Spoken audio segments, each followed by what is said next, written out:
Reflected raise या तो actually meet करेगी या तो अपियरेंस मीट करेगी, वहां पे इमेज फॉर्म करती है। स्फेरिकल मिरर्स वो मिरर्स होते हैं बेटा जिनकी रिफ्लेक्टेड सरफेस किसका पार्ट होता है, हॉलो स्फीयर ऑफ ग्लास का पार्ट होता है। बट इमेज फॉर्मेशन के लिए एटलीस्ट हमारे पास दो रेज होनी चाहिए। ये रियल ऑब्जेक्ट के लिए एक वर्चुअल इमेज फॉर्म करता है। जितनी दूरी पे ऑब्जेक्ट होगा मिरर से उतनी दूरी पे उसकी इमेज बनेगी इनसाइड द मिरर। अस्सलाम वालेकुम my dear students, hope you all are doing great. This is me, Amir sir, one of the physics faculty from Rufin sir at 90 feet. Dear students, you know that Aga series is going on for class 11th, 12th and 10th.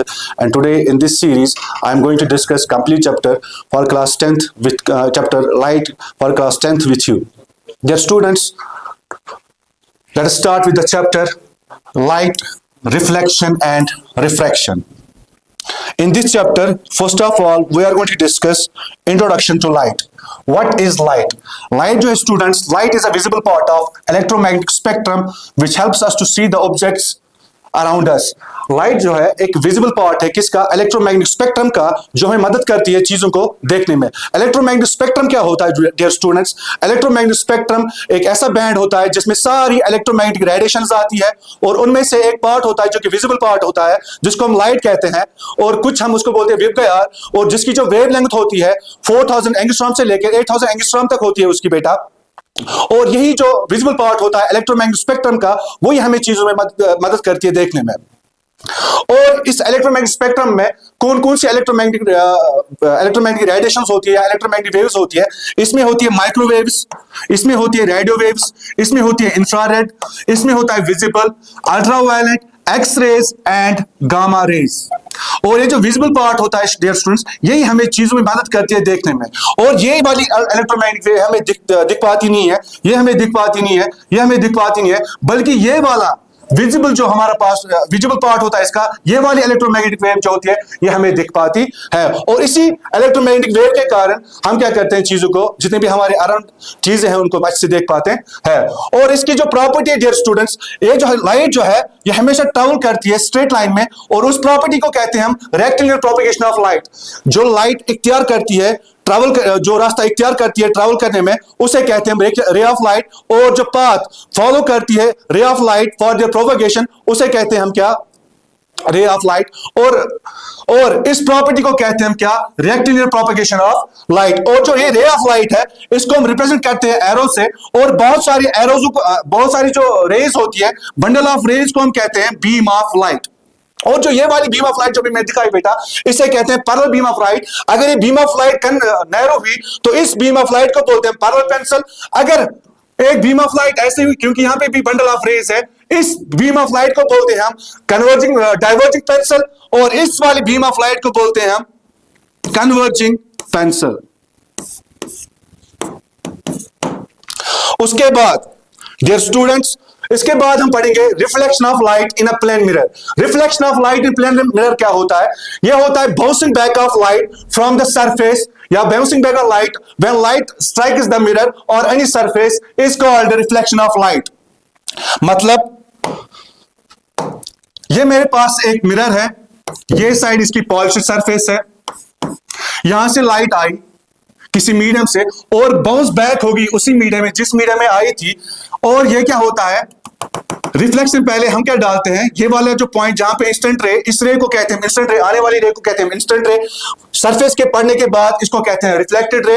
और reflection से पहले इस total interaction को बोलते हैं reflection. Reflection से पहले इस पॉइंट को बोलते हैं पॉइंट ऑफ इंसिडेंस। इस पे हम पहले क्या करते हैं, ड्रा नॉर्मल, फिर हम रिफ्लेक्टेड रे दिखाते हैं। और जो एंगल होता है यहाँ पे, इसमें जो लॉ होता है, लॉज ऑफ रिफ्लेक्शन जो होता है, इसमें वेरी इंपॉर्टेंट क्वेश्चन है। Laws of reflection, angle of incidence बराबर होता है एंगल ऑफ रिफ्लेक्शन के, यानी कि एंगल आई बराबर होता है एंगल आर के। इसमें एंगल आई, जो एंगल आई क्या होता है, angle of incidence, the angle between the incident ray with the normal is called angle of incidence, and the angle between the reflected रे with the normal is called angle of reflection. पहला law क्या कहता है, ये angle इस angle के बराबर होता है, यानी कि angle I equal to angle R. और इस पॉइंट को बोलते हैं point of instance. Point of instance एक ऐसा पॉइंट है जहां पे इंस्टेंट रे क्या करते हैं, हिट करते हैं, स्ट्राइक करते हैं at some point on the mirror. और इस पॉइंट पे हम क्या डालते हैं, नॉर्मल। नॉर्मल क्या होता है, नॉर्मल होता है perpendicular eight the point of incidence. And जो एंगल बिटवीन द इंस्टेंट रे इस रे को बोलते हैं हम इंस्टेंट रे। मैं थोड़ा फास्ट चलता हूं क्योंकि बहुत बड़ा चैप्टर है। इस रे को बोलते हैं इंस्टेंट रे। जो इंस्टेंट रे इस रिफ्लेक्टेड सरफेस से एंगल बनाती है यहां पे, इसको बोलते हैं ग्लांसिंग एंगल ऑफ इंसिडेंस। इसको बोलते हैं glancing angle of incidence. And the reflected रे which makes the angle with this surface is called glancing angle of reflection. उसके बाद इसका जो दूसरा लॉ है, द इंस्टेंट रे and the reflected ray and the normal at the point of instance all lie in the same plane. The instant ray, the reflected ray and the normal at the point of instance all lie in the same plane. जहां से रे आई थी, जिस medium से आई थी उसी medium में आ गई और इसी मीडियम में पड़ती है क्या, नॉर्मल। यानी कि तीन है, ये रे और ये नॉर्मल एक ही प्लेन पे लाई करती है eight the point of incidence. And dear students, in case of reflection of light, the path of the light ray changes, but medium does not change. Means अगर ये reflected surface ना होती तो ये ray of light सीधे चली जाती। But इसके होने से क्या हुआ, ray of light ने क्या अपनी path change की, but medium जिस medium से आई थी उसी medium से वापस गई। इसे कहते हैं reflection of light। और ये होता है second law of reflection। और इसमें एक स्पेशल केस बनता है, that is normal incidence।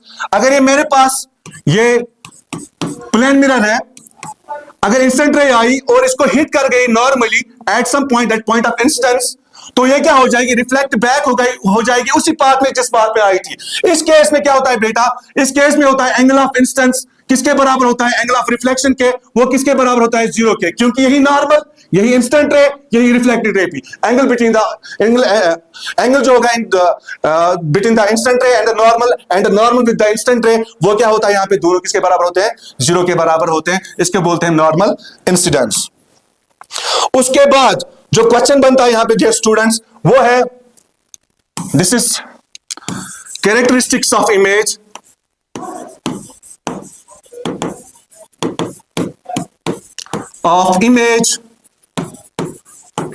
formed by a plane mirror। जो इमेज फॉर्म करता है प्लेन मिरर, उसके कैरेक्टरिस्टिक्स क्या क्या है। First of all, for point object, अगर ये पॉइंट ऑब्जेक्ट कौन सा ऑब्जेक्ट हुआ, रियल ऑब्जेक्ट हुआ।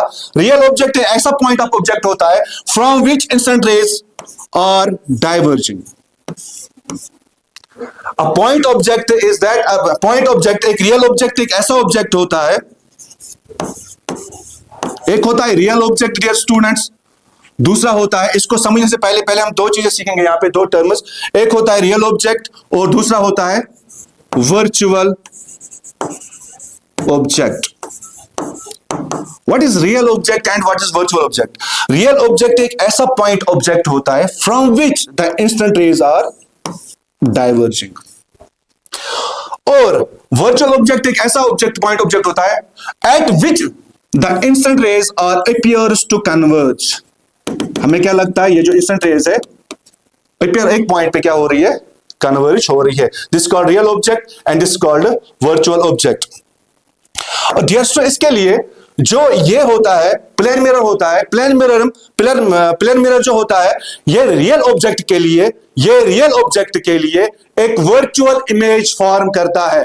For real object it forms virtual image. For example, ये मेरे पास एक प्लेन मिरर है और एक चीज, images are related to refracted rays और रिफ्लेक्टेड रेज। दो चीजें याद रखनी है, objects are related to incident rays and reflected rays are related to, and reflected rays are related to reflected और refracted rays are related to image.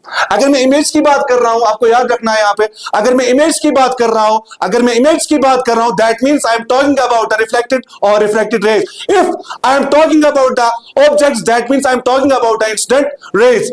Dear students, this is the point object, और ये plane mirror एक real object, real object point object from which the instant rays are diverging. ऐसे ये जो instant rays diverging rays है, diverging incident rays, चूंकि real object से किसके साथ रिलेटेड है, इंस्टेंट रेज के साथ रिलेटेड है, और ये इस रियल ऑब्जेक्ट की जो इमेज बनाता है वो बनाता है वर्चुअल। अब देखो, जैसे मिरर के पढ़ने के बाद ये रे ऑफ लाइट ऐसे रिफ्लेक्ट हो जाएगी, बट रिफ्लेक्शन से पहले eight the point of incidence हमें क्या ड्रा करना पड़ता है, नॉर्मल ड्रा करना पड़ता है। यहां पे भी हमें क्या ड्रा करना पड़ता है, मिरर के पढ़ने के बाद ये वाली रे क्या हो जाएगी, रिफ्लेक्ट हो जाएगी, कुछ इस तरीके से रिफ्लेक्ट हो जाएगी, but at the point of incidence before showing the reflection वो है to draw the normal at the point of incidence. अब ये दो केस हुए, और एक केस अभी हमने पढ़ा, ये वाली रे जो है इस पे नॉर्मली स्ट्राइक करती है, दैट मींस जहां पे कौन सा केस हो जाएगा, यहां पे केस हो जाएगा नॉर्मल इंसिडेंस वाला केस, ये रिफ्लेक्टेड रे वापस बैक हो जाएगी उसी मीडियम उसी पास से जिस पास से ये आई थी। अब ये जो ऑब्जेक्ट था ये रियल ऑब्जेक्ट था, क्यों था, because it is a point object from which the incident rays are diverging. If a point object from which the incident rays are diverging, that point object is called real objects. अब जैसे ये वाली raise diverging raise, क्योंकि diverging raise के हमेशा, अगर इस diverging raise को मैं डाइवर्जिंग रेज को यहां पे एक सेकेंड, अगर मैं इस डाइवर्जिंग रेज को दिस इज रिफ्लेक्टेड, यहां पे डायरेक्शन शो करनी जरूरी है, बहुत इंपॉर्टेंट है, ताकि हमें पता चले कौन सी रिफ्लेक्टेड है कौन सी इंसिडेंट रे है, एंड दिस इज नॉर्मल। अब देखो, अगर मैं इस रिफ्लेक्टेड रेज को, क्योंकि मैंने अभी कहा reflected rays are related to image और incident rays are related to objects, जहां पे रिफ्लेक्टेड रेज या तो एक्चुअली मीट करेगी या तो अपीयरेंस मीट करेगी, वहां पे इमेज फॉर्म करती है। अगर मैं इन रिफ्लेक्टेड रेज को आगे की तरफ फॉरवर्ड करूंगा तो ये डाइवर्जिंग रेज कभी मीट नहीं करते, इवन पैरेलल रेज तो मीट करती है इंफिनिटी पे, लेकिन डाइवर्जिंग रेज कभी मीट नहीं करती है। तो हम क्या करते हैं, लेकिन जब ये मेरी आंख के अंदर ये रेज जाएगी तो मेरी आंख क्या करेगी, ये मेरी माइंड को पता है ये मेरा रिफ्लेक्शन शो करेगा, मेरे लाइन को पता है जो इमेज बनाता है इट्स माय रिफ्लेक्शन, बट मेरी आंख को पता नहीं होता है कि ये रिफ्लेक्शन है या क्या है। मेरी आंख क्या करती है, मेरी आंख क्या करती है, पॉइंट ऑफ इंटरसेक्शन ढूंढती है, वो क्या करती है, इन रेज को क्या करते हैं, बैक ट्रैक फॉलो करती है और कहती है कि ये कहीं पे यहां से होके आ रही है।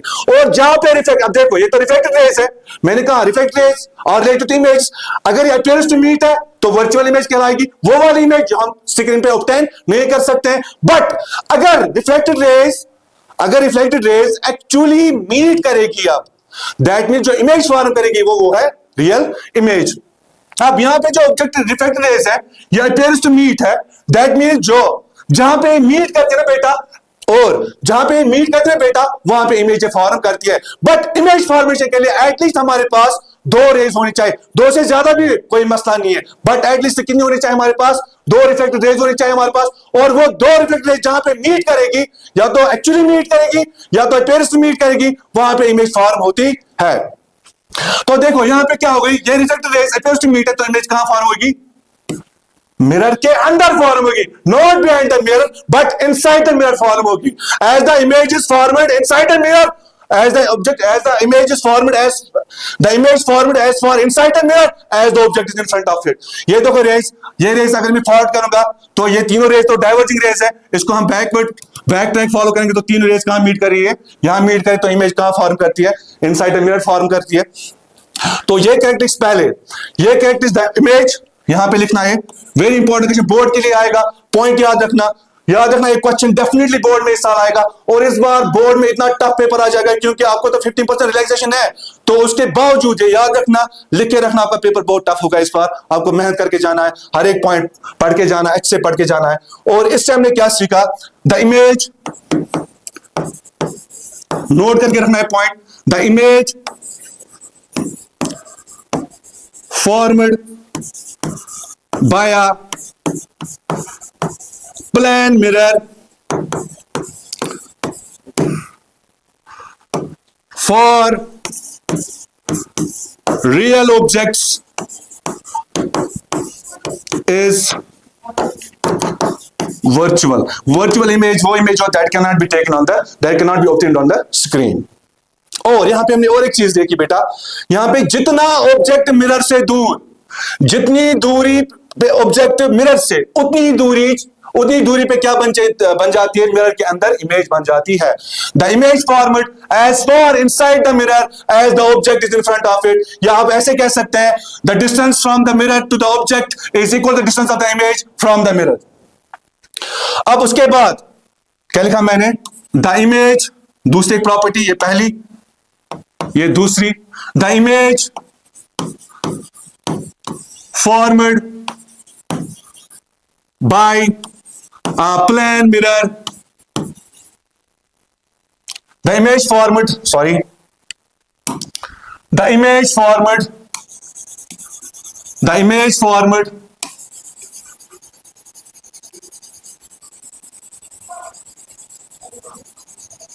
The image formed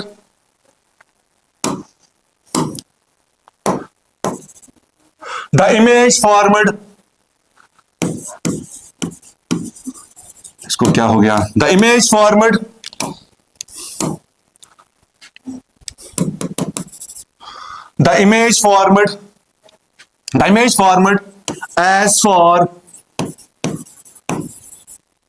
as for FAR for inside the mirror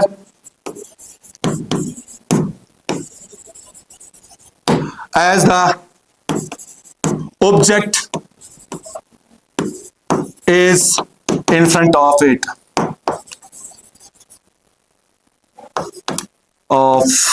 थोड़ा सा यहां पे जमलिंग हो गई, माफ करना। फ्रंट ऑफ इट मतलब जितना दूर ऑब्जेक्ट होगा मिरर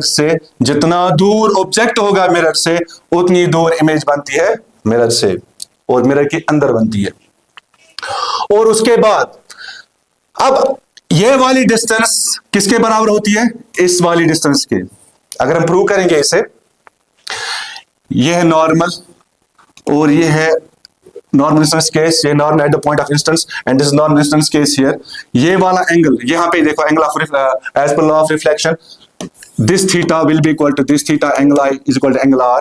अब देखो ये एंगल इस एंगल के बराबर आएगा, ऑल्टरनेट इंटीरियर एंगल्स। अब ये वाला एंगल तो थीटा आ गया, ये एंगल कितना है 90 डिग्री, और ये एंगल कितना होगा 90 डिग्री माइनस थीटा। ये वाला यहां से एंगल कितना हो गया 90 डिग्री, और ये कितना हो गया यहां से, अगर पावर ये नॉर्मल है तो अगर ये थीटा होगा, ये भी कितना होगा, ये भी थीटा होगा, तो ये 90 डिग्री, ये थीटा, ये भी कितना होगा यहाँ पे 90 डिग्री माइनस थीटा। और ये वाला साइड है कॉमन, तो बाय ASA से एंगल साइड एंगल से ये दो ट्रायंगल्स क्या हो जाएंगे, कॉन्वर्ट हो जाएंगे, तो ये डिस्टेंस आपस में क्या होगी, बराबर होगी। और इस प्रॉपर्टी बेस पे for image formation in plane mirrors ray diagram डालने की जरूरत नहीं है, क्योंकि हमें पता चल गया, क्यों हमने प्रूव किया कि यहां पे distance of the object from the mirror is equal to distance of the image from the mirror.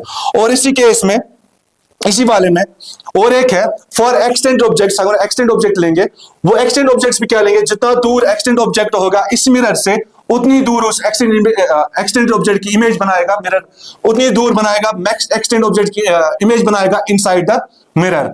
और इरेक्ट बनाएगा, इरेक्ट मींस अपराइट, जैसे ऑब्जेक्ट वैसी इमेज। और इसके और एक lateral inversion, laterally inverted means इसकी एक property that's laterally inverted. Laterally inverted means left side of the object becomes the right side of the image. Left side of the object becomes the right side of image. Left side of the object becomes right side of the image. मतलब एक plane mirror है,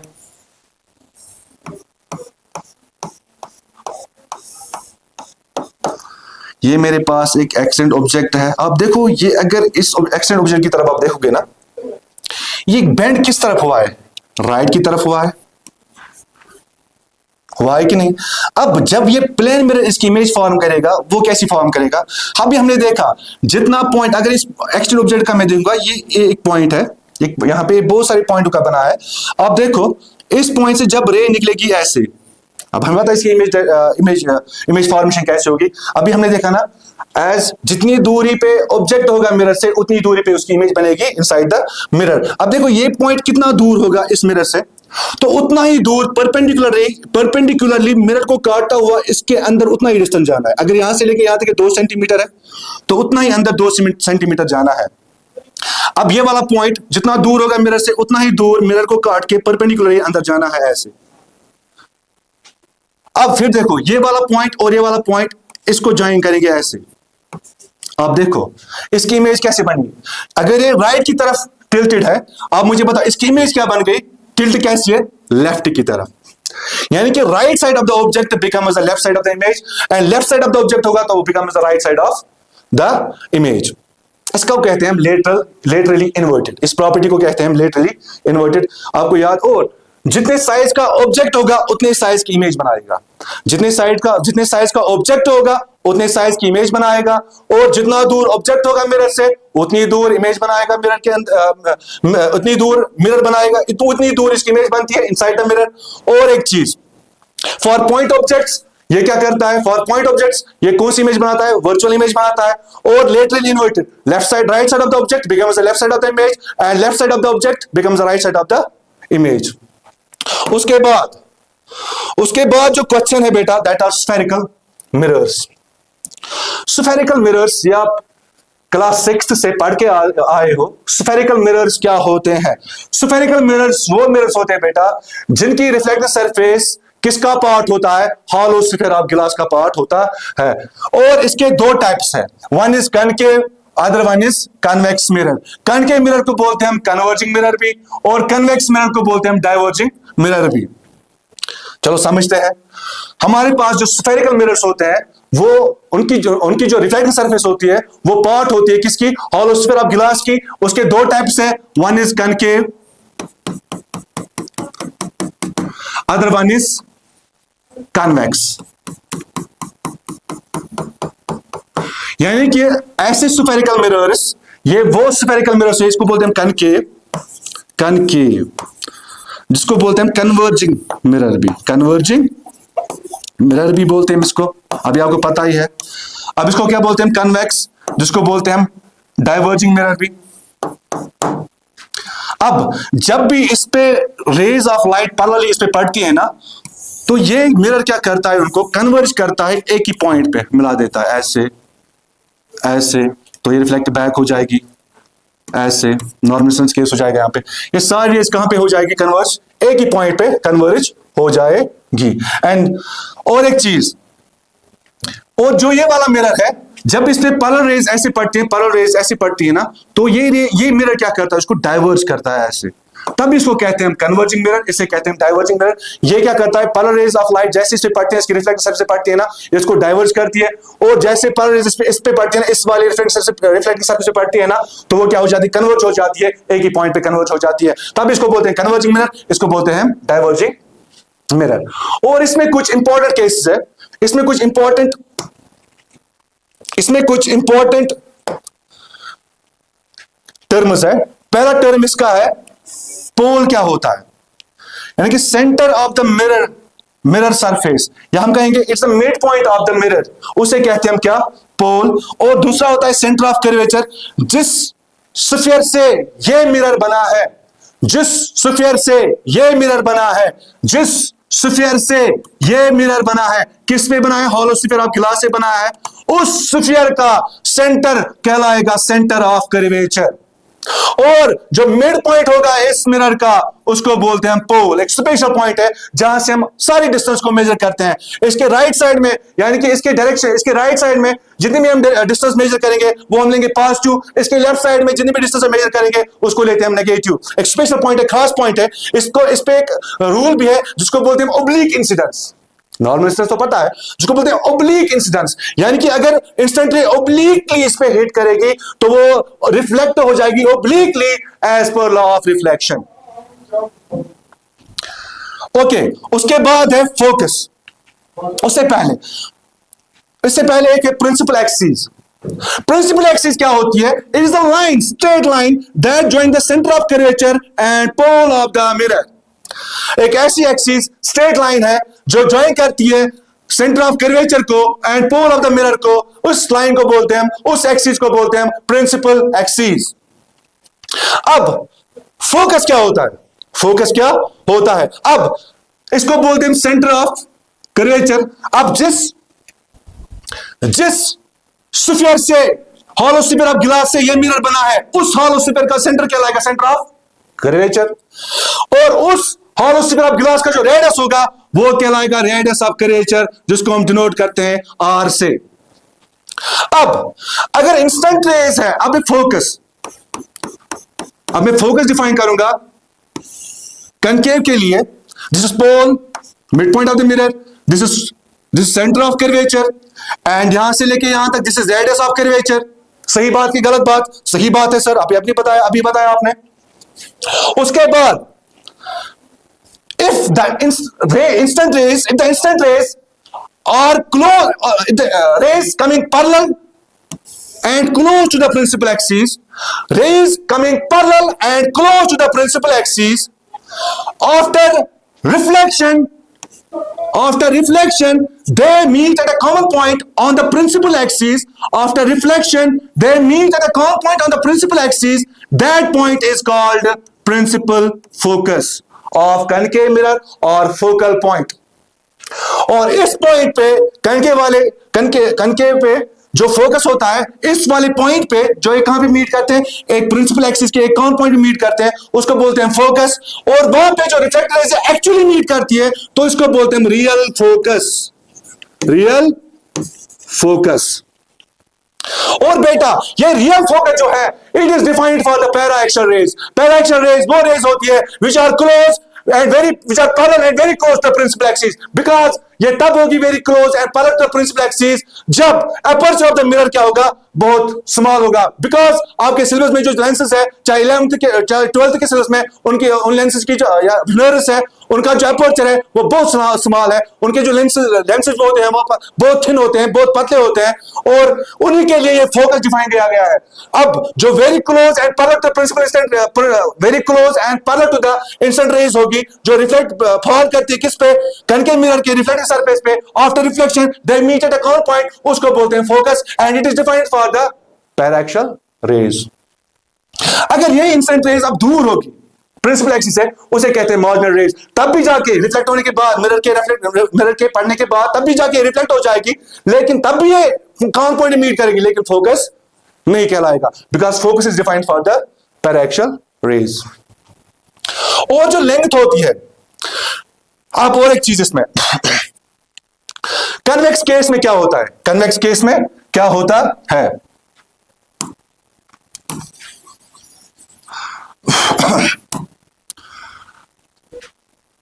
this is convex mirror.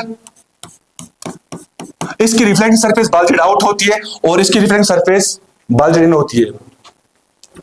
अब इसका जो, अगर मैं sphere complete करूंगा, उसका स्फीयर ऐसे कंप्लीट हो जाएगा, इसका सेंटर ऑफ कर्वेचर इस साइड आ जाएगा, और ये भी कहलाएगा इसका pole, mid point of the mirror, and area value for reflection of light is called aperture. जितना ज्यादा एरिया होगा मिरर को रिफ्लेक्ट करने के लिए, उतना उसका पास एपर्चर होगा। Aperture is simply the area value for reflection of light. अब ये वाला कहलाएगा centre of curvature, and this is the principal axis. अब इसके लिए फोकस हम कैसे डिफाइन करते हैं, if the instant rays coming parallel to the principal, if the instant rays close and coming parallel to the principal axis, if the instant rays are close and parallel to the principal axis, after reflection these rays diverge, then the diverging rays on being produced backwards, they meet at a common point on the principal axis, that is called principal focus or virtual focus for convex mirror। यहां पे actually reflected raise meet नहीं करती है, बल्कि appears to meet है, तो उसको हम क्या कहते हैं, virtual focus। And the distance between the pole and the focus, distance between pole and the focus is called focal length। इसको हम बोलते हैं focal length बेटा, इसको भी हम क्या कहेंगे, focal length बेटा। हर एक डिस्टेंस याद रखना, हर एक डिस्टेंस एक खास ऐसा पॉइंट है, हर एक डिस्टेंस हम कहां से मेजर करते हैं, पोल से मेजर करते हैं। if the distance is measured, अगर इंस्टेंट रे है, इसकी डायरेक्शन ऐसे टुवर्ड्स राइट साइड जाती है, if the distance measured in the direction of the instant ray, that distance is taken as positive। if the distance is measured opposite to the direction of the instant ray, and that distance is taken as negative। और object को हम क्योंकि जो image जो form करती है वो तो इमेज ऑब्जेक्ट की करती है, ऑब्जेक्ट को हम यूजुअली प्लेस करते हैं left side of the mirror, और इसको हम डिनोट करते हैं U से। और इमेज जहां पे बनती है और कितना दूर बनती है पोल से, उसको बोलते हैं इमेज डिस्टेंस, और उसको हम डिनोट करते हैं V से। यानी कि ऑब्जेक्ट डिस्टेंस हम U से डिनोट करते हैं, इमेज डिस्टेंस हम V से डिनोट करते हैं। उसके बाद अब ये U और ये V कब होगा पॉजिटिव, कब होगा नेगेटिव, अगर इमेज बनी इन फ्रंट ऑफ द मिरर। इस केस में अगर इमेज बनी इन फ्रंट ऑफ द मिरर, यानी कि पोल के opposite direction of the instant रे बनी, यानी कि पोल के लेफ्ट साइड में बनी, तब जाके ये V जो होगा ये नेगेटिव होगा। क्यों? Because it is measured opposite direction of the instant ray, and it is measured from the point P, that's called pole.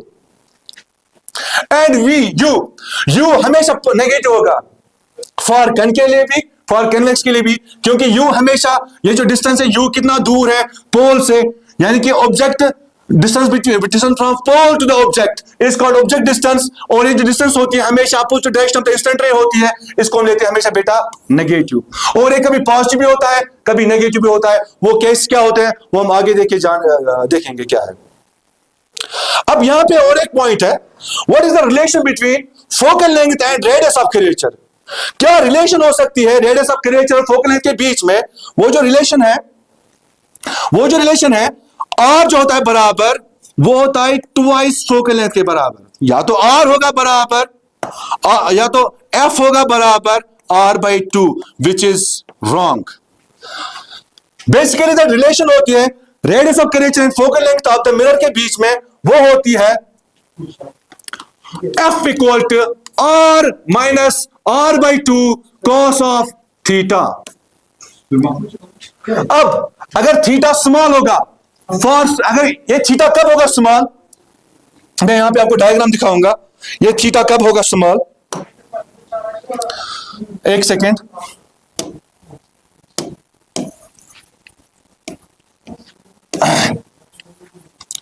और ये वेरी इंपॉर्टेंट क्वेश्चन है, क्वेश्चन आएगा what is the relation between F and focal length and radius of curvature.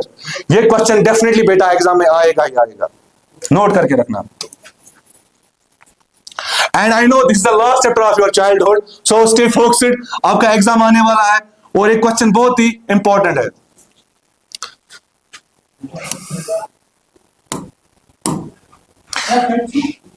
ये एक concave mirror है, this is the mid point of the mirror called pole, और ये है सेंटर ऑफ कर्वेचर, उस sphere का सेंटर, जिस स्फीयर का ये पार्ट है, जिस स्फीयर का ये बना है। और यहां से लेके यहां तक ये कहलाएगा principal axis and this the focus. अब बेटा मैंने अभी बताया आपको फोकस किसके लिए डिफाइंड है, पैराक्सियल रेज के लिए डिफाइंड है। If the instant rays close and parallel to the principal axis after reflection it passes through the focus। और एक चीज, फॉर कर्व्ड मिरर्स नॉर्मल हमेशा पास करता है सेंटर ऑफ कर्वेचर से, उस स्फीयर का जो सेंटर होगा उसी से नॉर्मल पास होता है फॉर कर्व्ड सरफेसेस या कर्व्ड मिरर्स में, या लेंसेज की बात हो जाएगी। अगर ये पॉइंट ऑफ इंसिडेंस है तो नॉर्मल हमेशा सेंटर से पास करेगा। I hope you got me. This is angle of incidence as per law of reflection। अगर ये थीटा है ये भी थीटा होगा। यहां से लेके यहां तक जो डिस्टेंस है वो r है, यहां से लेके यहां तक जो डिस्टेंस है वो f है। अगर ये बेटा थीटा ये भी थीटा, ये बन गया एक आइसोसेलेस ट्रायंगल, इसका मैं नाम रखूंगा m, यानी कि FMC या CFM, ये बन गया isosceles triangle.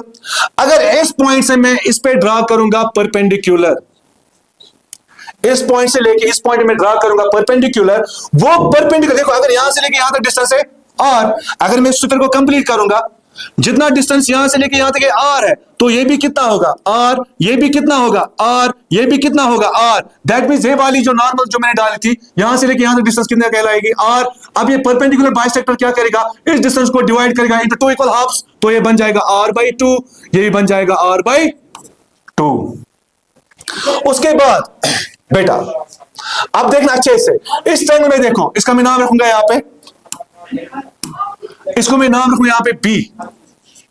In right angle triangle FBC, F right angled triangle FBC, cos of theta किसके बराबर होगा, कॉस ऑफ थीटा किसके बराबर होगा, कॉस ऑफ थीटा होगा curly black hair, base divided by hypotenuse. Base क्या है इसकी BC, हाइपोटेन्यूज कितना है FC।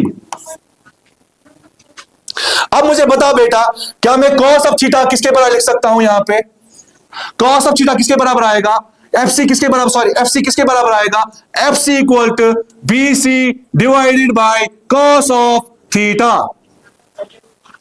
अब BC देखो कितना है बेटा, BC ये R/2 है, तो FC बराबर आएगा R divide by 2 cos of theta.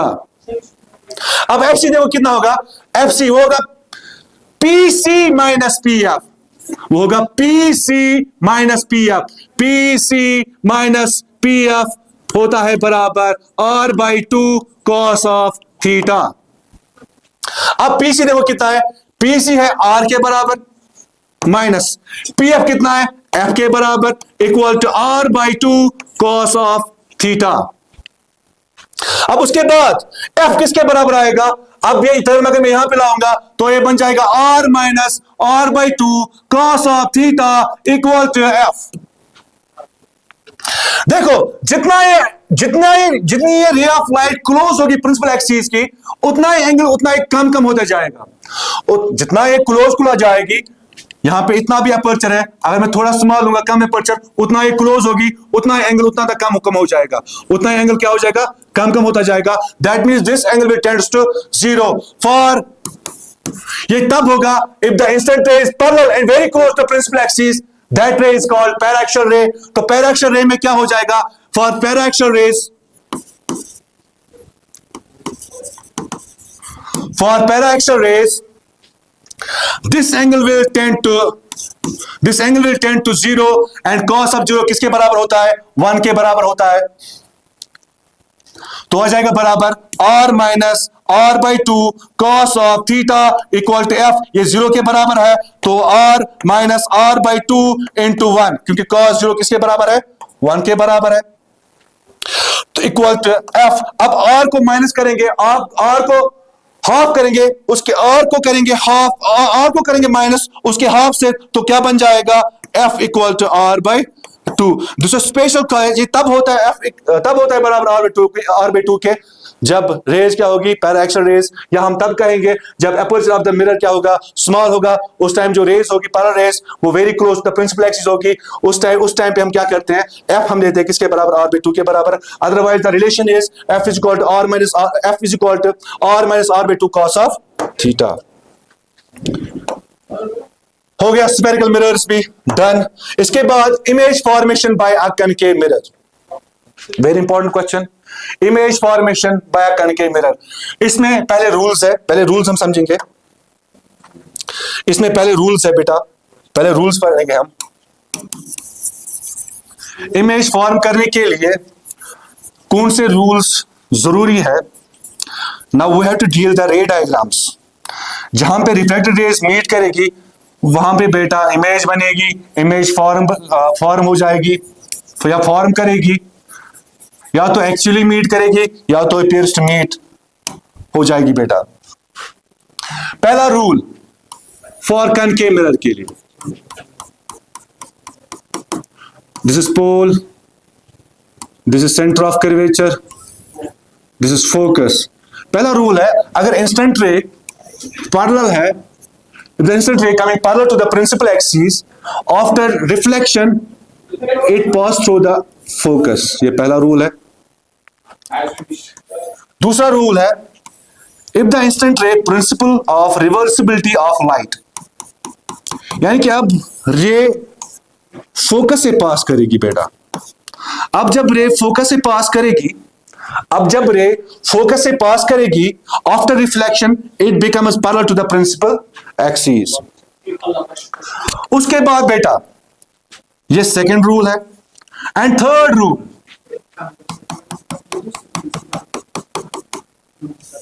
This is pole, this is focus and this centre of curvature. If the instant ray passes through the center of curvature, after reflection, it retraces path. It retraces its path. जिस path से आए उस after reflection के बाद उसी path से वापस जाएगी। And the fourth one, very important, इसे कहते हैं oblique incidence. This is pole, this is focus, and this is center of curvature. अगर इंस्टेंट रे हिट करती है पोल को और कुछ एंगल बनाती है with the principal axis, let that be angle of incidence या आई थीटा, आफ्टर रिफ्लेक्शन ये उतना ही एंगल बनाएगी जितना इंस्टेंट ने बनाया था इस प्रिंसिपल एक्सिस के साथ after hitting the after striking the pole. If the instant ray strikes the pole obliquely, reflects obliquely as per law of reflection, यानी कि यहां पे क्या होगा, I equal to R के बराबर होगा. उसके बाद बेटा इमेज फॉर्मेशन. उसके बाद इमेज फॉर्मेशन पे पहला क्वेश्चन है यहां पे, अगर ऑब्जेक्ट इंफिनिटी पे है, इमेज फॉर्म होता है फोकस पे, रियल होगा, इन्वर्टेड होगा एंड डिमिनिश्ड, यानी कि छोटी होगी, पॉइंट साइज होगी. तो क्या लेंगे,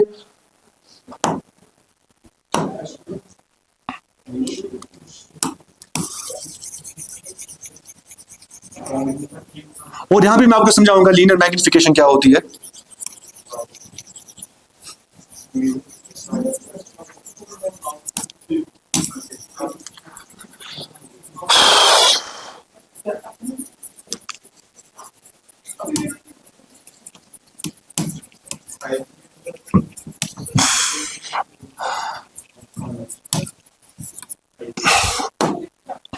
पहला केस, जब ऑब्जेक्ट कहां पे है, इंफिनिटी पे. एक्चुअली हमें दूसरे केस से पढ़ना था, चलो मैं पहले से स्टार्ट करता हूं.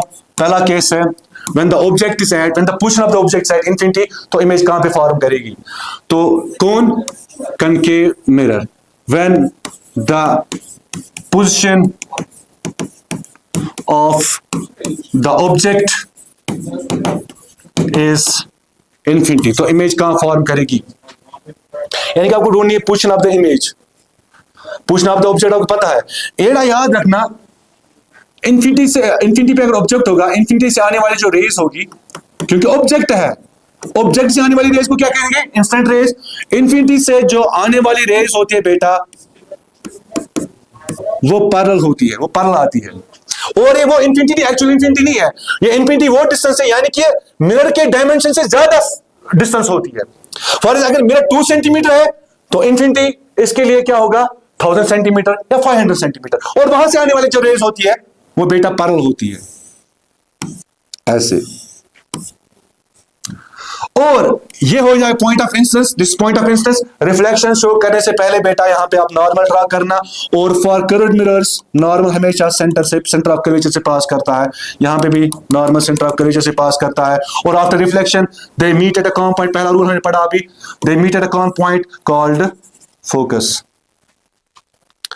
और जहां पे रिफ्लेक्टेड रेज मीट करती है, जहां पे रिफ्लेक्टेड रेज मीट करेगी बेटा, वहीं पे क्या बन जाती है, इमेज फॉर्म करती है. और देखो बेटा, ये यहां पे मैंने दिखाया अभी, ये रियल है और इन्वर्टेड है, और पॉइंट साइज है. आपको ये कहा सर पॉइंट साइज है तो प्रिफ्लेक्स भी मीट कर रही है. ये केस याद रखना बेटा, जब जितना मैं आगे आऊंगा ना बेटा, उतना इमेज जो है ना दूर भागती जाएगी मिरर से, और रियल बनेगी और इन्वर्टेड बनेगी. यानी कि अभी मैं पोजीशन कहां पे है, इंफिनिटी पे. जैसे मैं जितना मैं ऑब्जेक्ट को क्लोज लाऊंगा ना, यानी कि infinity to centre of curvature लाऊंगा ना, उतना जो इमेज है ना वो कहां भागेगी, वो फोकस से दूर भागेगी. और कैसी होगी, इन्वर्टेड होगी, रियल होगी, क्योंकि वहां पे actual intersection of the reflected raise होता है. जहां पे एक्चुअल इंटरसेक्शन ऑफ रेज होता है, तो इमेज जो फॉर्म होगी वो रियल होगी. अब जितना मैं नजदीक आऊंगा ना, उतनी इमेज दूर दूर भागती जाएगी, ऐसे ऐसे करके दूर दूर भागती जाएगी. और वो क्या होगी, रियल होगी, इन्वर्टेड होगी. और वो उसका जो साइज है वो बढ़ता जाएगा, यानी कि वो बड़ी बड़ी होती जाएगी. जितना मैं उसको क्लोज लाऊंगा, जितना मैं किधर लाऊंगा उसको, to the in front of the या टुवर्ड्स द मिरर को उसको मैं मूव करूंगा, उसकी पोजीशन टुवर्ड्स द पोल हो जाऊंगा, उसकी पोजीशन टुवर्ड्स द मिरर ले जाऊंगा, तो उतनी इमेज दूर दूर भागती जाएगी, और उतना वो बढ़ती जाएगी, और रियल होगी और इन्वर्टेड होगी. और जितना क्लोज आऊंगा ना, उतना वो किधर जाएगी, फोकस की तरफ जाएगी. अगर मैं इंफिनिटी से अब ऑब्जेक्ट को ला रहा हूं, पास ला रहा हूं, उतना क्या हो जाएगा, शाबाश. अब जितना मैं दूर भागूंगा ना, उतना फोकस की तरफ जाएगी, ये याद रखना. अब इसमें हर एक केस में एक पैटर्न बनता है बेटा. अब देखो इस पैटर्न में हर एक जगह पे रियल और इन्वर्टेड इमेज बनती है. तभी हमने कहा यहां पे पॉइंट साइज तो है, वो कैसी होगी, वो उल्टी होगी, इन्वर्टेड होगी. यानी कि यहां पे इमेज की कैरेक्टरिस्टिक क्या होगी, यहां पे इमेज इज पहला रियल होगी एंड इन्वर्टेड. दूसरा उसका साइज क्या होगा, पॉइंट साइज, यानी कि डिमिनिश्ड. और तीसरा रियल होगा, इन्वर्टेड होगा, पॉइंट साइज होगा। और यहां पे और एक चीज, उसे कहते हैं मैग्निफिकेशन। उसे कहते हैं बेटा मैग्निफिकेशन, मैं यहां ही पढ़ाऊंगा लीनियर मैग्निफिकेशन। मैग्निफिकेशन हम डिनोट करते हैं एम से, और वो बेटा होता है बराबर height of image to the height of object, height of image to the height of object, और वो बराबर होता है मैग्निफिकेशन फॉर स्फेरिकल मिरर्स बराबर होता है -v/u के। अब याद रहा तो कोई मसला नहीं है, बट ये याद जरूरी रखना है, इसके न्यूमेरिकल में काम आएगी बेटा। अब देखो यहां पे हाइट ऑफ इमेज, देखो यहां पे यानी कि मैग्निफिकेशन का मतलब है इमेज कितनी बड़ी बनती है compare to the height of object. Image कितनी बनती है, बड़ी बनती है compare to the height of object, या ऑब्जेक्ट से बड़ी बनी, ऑब्जेक्ट से छोटी बनी, वो कहलाता है मैग्निफिकेशन। लीनियर मैग्निफिकेशन क्यों, यहां पे वो भी लीनियर होता है, इमेज भी लीनियर बनती है, तभी इसको कहते हैं लीनियर मैग्निफिकेशन। अब मुझे बताओ, अगर यहां पे ये 3 बनती है, ये 3 है, और ऑब्जेक्ट का साइज 4 है, अब डिनोमिनेटर बड़ा है न्यूमरेटर से, तो जो रेशियो आएगा यहां पे m जो आएगा वो क्या आएगा, पॉजिटिव आएगा, +1 1 से ज्यादा आएगा, 1 से कम आएगा, वो आएगा हमेशा लेस देन 1 बेटा। और ये हो जाएगा इसका मैग्नीट्यूड, लेकिन m का साइन क्या आ जाएगा, याद रखना बेटा हाइट अबव प्रिंसिपल एक्सिस, यहां पे मैं समझाऊंगा हाइट अबव प्रिंसिपल एक्सिस वो हम लेते हैं positive, and those height is below principal axis taken as negative. अब देखो ये हाइट पॉजिटिव है, ये ऑब्जेक्ट की हाइट पॉजिटिव है, और इमेज क्या बनती है, इन्वर्टेड बनती है। इन्वर्टेड की हाइट क्या लेते हैं हम, बिलो द प्रिंसिपल एक्सिस वो लेते हैं नेगेटिव, तो क्या आएगी height below principal axis taken as negative, plus minus minus, तो यहां पे साइंस आएगा, साइन जो आएगा इसका मैग्निफिकेशन का वो आएगा माइनस। दूसरा केस, इसका दूसरा केस जो बनता है बेटा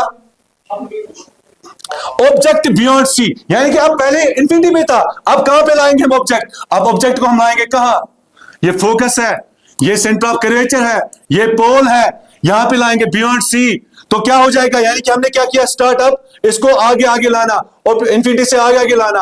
अब इसकी पोजीशन क्या है, दूसरी पोजीशन बियॉन्ड सी, तो पहली रे क्या आएगी, parallel to the principal axis, after reflection it pass through the focus, this is focus.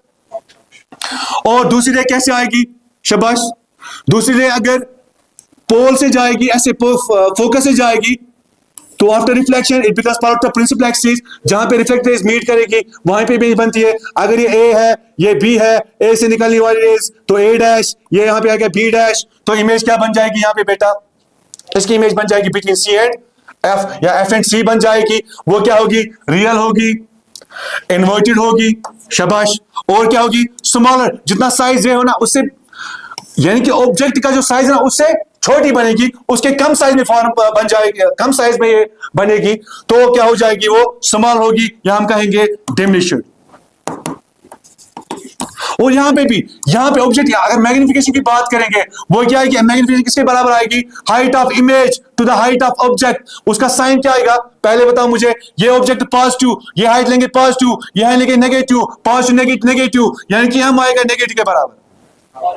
और इसका जो साइज है, यानी कि कितने टाइम्स, कितना बड़ा है, वो ग्रेटर देन 1 आएगा या लेसर देन 1 आएगा। अब देखो ये बड़ा है, अगर ये 5 होगा, ये क्या होगा 2 होगा, तो डिनोमिनेटर न्यूमरेटर से बड़ा है, तब भी क्या रेशियो आएगा इसका जो रेशियो आएगा, इसका जो मैग्नीट्यूड आएगा बराबर, वो आएगा मैग्नीट्यूड ऑफ लीनियर मैग्नीट्यूड, वो बराबर आएगा लेस देन, वो आएगा लेस देन 1। अब दूसरा केस क्या है, when the object is at C, when the object is at C, image is at C, real, inverted and same sized, तो लेंगे हम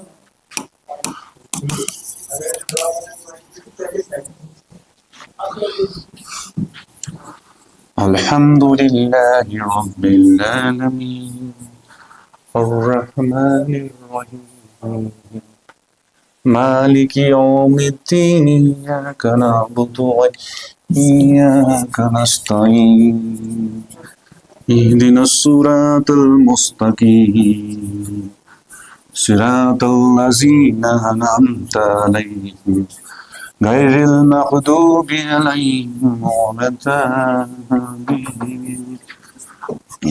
अब तीसरा केस है इसमें, इसमें तीसरा केस है, अभी जो ऑब्जेक्ट है ना वो एट सी है,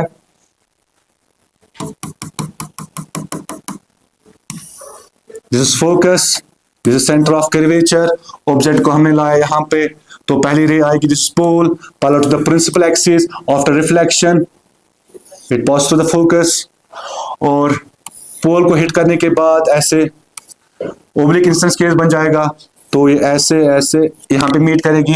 कहां पे मीट किया इसने? सी पे मीट किया। अब जितनी इमेज बड़ी, जितना ऑब्जेक्ट बड़ा उतनी इमेज बड़ी, यानी कि सेम साइज इमेज है। अगर ये ए डैश ए है, ये बी है, ये बन गया ए डैश, ये बन गई B dash, actual intersection of the reflected rays है, तो रियल इमेज हो जाएगी। और इन्वर्टेड है, उल्टी है, सेम साइज है, और यहाँ पे जो मैग्निफिकेशन का मैग्नीट्यूड जो होगा वो होगा इक्वल टू 1 के बराबर, क्योंकि अगर ये भी 3 है, ये भी 3 है, m होता है बराबर height of image to the height of object. वो अगर ये 3 है, ये भी 3 है, या ये 5 है, ये भी 5 है, दोनों का रेशो जो आएगा वो 1 के बराबर आएगा, यानी कि m जो होगा वो बराबर 1 के होगा। अब यहाँ पे देखना है m का साइन क्या आएगा, पॉजिटिव आएगा या नेगेटिव आएगा? m आएगा। अब ये देखो, अब वो हाइट, अब वो principal axis thickness positive, height below principal axis thickness negative, तो ये आएगा माइनस, यहां पे आएगा प्लस माइनस माइनस, तो यहां पे साइन आएगा इसमें माइनस में। अब तीसरा, अब जब ऑब्जेक्ट की पोजीशन कहां लाते हैं, यहां लाते हैं, तब जाके कैसी इमेज फॉर्म हो जाती है, शाबाश, तब जाके इसमें करनी बेटा प्रैक्टिस करनी है, क्योंकि मुझे पता है इमेज कहां फॉर्म करनी है। वहां पे आपको बिल्कुल आपको पेंसिल स्केल सब यूज करना है बेटा वहां पे। फोर्थ केस, चलो ये रखेंगे येलो वाला, ठीक है। The fourth case is when the object is between C and F. C and this is, sorry, is pole, this is focus, this is center of curvature, यहाँ पे अभी object है। अब पहली ray parallel to the principal axis, after reflection it pass through the focus, okay good. और ये रे अगर हिट कर गई, स्ट्राइक कर गई पोल को, तो after reflection it reflects obliquely, तो इमेज कहां पे फॉर्म करती है? बियॉन्ड सी फॉर्म करती है। रियल होगी, इन्वर्टेड होगी, और क्या सेम साइज होगी? नहीं होगी, एनलार्ज होगी, क्योंकि ऑब्जेक्ट का साइज कम है compare to the size of image. जो रेशो आएगा यहाँ पे वो आएगा m का, जो रेशो आएगा यहाँ पे height of image to the height of object, वो आएगा ग्रेटर देन 1 के बराबर, और m माइनस में आएगा या पॉजिटिव में आएगा? m आएगा माइनस में, and the position of the object is beyond C. अब जैसे हम इसको पास में लाते हैं बेटा, this case is very important. अब जब इसको हम पास में लाते हैं ऑब्जेक्ट को, अब सारे पॉइंट्स सारे केस में डिस्कस नहीं करूंगा बेटा, अब मैंने किया यहां पे, अब मैं पूरा करूंगा। देखो यहां पे अब है फोकस पे, this is focus, this centre of curvature, this is pole of the mirror. अब ऑब्जेक्ट जो है फोकस पे, अभी now the position of the object is at focus, this instant ray parallel to the principal axis, after reflection it pass through the focus ऐसे, and this instant ray it strikes the pole obliquely, after reflection reflected ray will go obliquely, यानी कि angle of incidence becomes angle of incidence यहाँ पे बराबर होगा angle of reflection के, दोनों case में होगा, but this is a specific point। यहाँ पे कहाँ पे रिफ्लेक्शन शो होती है? पोल पे होती है, तभी इसको बोलते हैं oblique incidence। अब देखो यहाँ पे जितना हम इसको फॉरवर्ड करेंगे ना बेटा, ये पैरेलल रिफ्लेक्टेड रेज मीट करती है बेटा इन्फिनिटी से। आने वाली रेज जो होती है वो इन्फिनिटी से है, इन्फिनिटी पे आने वाली रेज जो होती है ना वो इन्फिनिटी से आती है, और जो पैरेलली जाने वाली रिफ्लेक्टेड रेज होगी वहां भी बेटा कहां मीट करती है? इन्फिनिटी पे करती है मीट। बेसिकली ये वो इन्फिनिटी नहीं होता एक्चुअल इन्फिनिटी, इट इज ये वो इन्फिनिटी होता है compare to size of the, compare to dimension of the mirror, उसके साइज के हिसाब से ये डिस्टेंस उससे कहीं कहीं ज्यादा होता है, much much greater than the size of the mirror या डायमेंशन ऑफ द मिरर, तभी हम इसको कहते हैं इन्फिनिटी। ये मीट करती है बेटा, बेटा कहां मीट करती है? इन्फिनिटी में मीट करती है। अब देखो मैंने अभी कहा आपको, जितना हम आगे आगे बढ़ते जाएंगे उतनी इमेज फोकस से दूर होती जाती है, और उसका जो साइज है वो बड़ा हो जाता है। तो बेटा देखो यहां पे फिर आया था, पहले आप बियॉन्ड सी आया था, अब सी से ये दूर होता जाता है, दूर होता जा रहा है, कहां की तरफ जा रहा है? इन्फिनिटी की तरफ जा रहा है। तो ये इमेज क्या होगी बेटा? ये होगी रियल, इन्वर्टेड एंड एनलार्ज्ड। और इसका जो मैग्निफिकेशन का साइज होगा बेटा, मैग्निफिकेशन का जो साइन होगा यहाँ पे बेटा वो होगा नेगेटिव, और इसका जो रेशो होगा वो होगा बेटा ग्रेटर देन 1। और इसमें जो लास्ट वाला केस है बेटा वो है बिटवीन पोल एंड फोकस। ये फिफ्थ वाला केस था। लास्ट वाला केस होगा बेटा इसका वो होगा पोल एंड फोकस।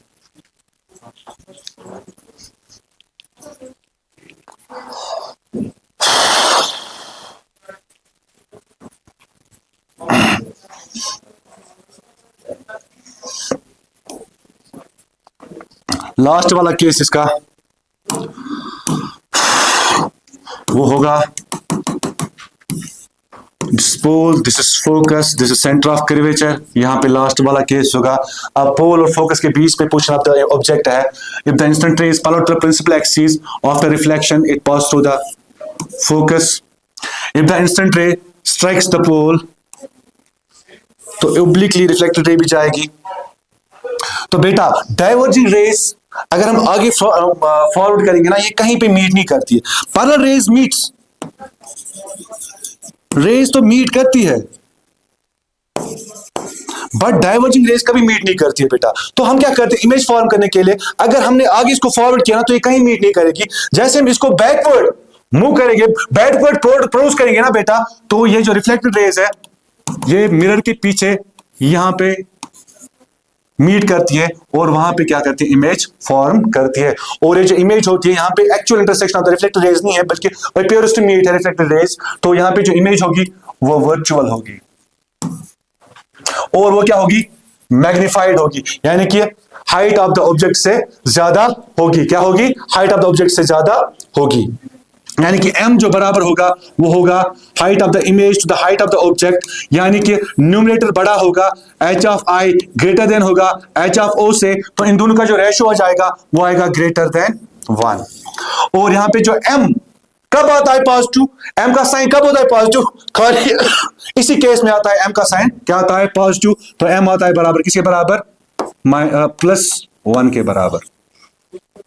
और m का साइन अगर नेगेटिव आया दैट मीन जो इमेज फॉर्म करती है वो रियल है, इन्वर्टेड है। अगर m का साइन पॉजिटिव आया दैट मीन जो इमेज होगी वो क्या होगी, वर्चुअल होगी, इरेक्ट होगी, मींस अपराइट। जैसा इमेज जैसी ऑब्जेक्ट, जैसा ऑब्जेक्ट वैसी इमेज। आओ नाउ ये हो गया object in infinity, image set, focus, real, inverted, diminished, object beyond C. अब हमने सारे केस पढ़े, इन्हें बेटा घर में आपको प्रैक्टिस करनी है क्योंकि इनमें 5 मार्क्स क्वेश्चन जरूर आएगा। Mark my word. इसके बाद इमेज फॉर्मेशन बाय, वो हमने पढ़ा, कनकेव मिरर।